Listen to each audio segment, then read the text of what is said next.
咁由於佢採用咗呢個渦輪增壓技術啦，咁佢可以做到尺寸細啦，而風力非常之大，而佢嘅風力亦都非常之集中啦，咁所以咧佢嘅降溫力咧亦都係比其他風扇會強嘅。咁大家可以睇到啦，佢嘅風速咧平均都去到每秒12米㗎。咁而家隻杯 check 出嚟咧，大概係61至62度到啦。好啦，咁跟住咧，我哋用5分鐘嚟測試佢啦。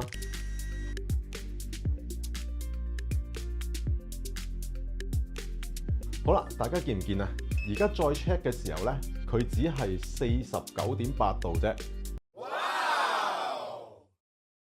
咁大家可以睇到咧，佢個 size 咧其實係好細㗎，係甚至乎細過你嘅手掌嘅。咁我哋先攞把拉尺度一度佢先。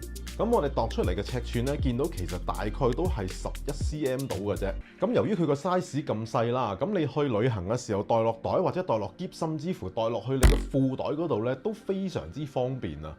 而廠方亦都好貼心咁樣做咗一個腳架喺後面啦，咁變咗你擺喺度嘅時候咧，亦都非常之方便啦。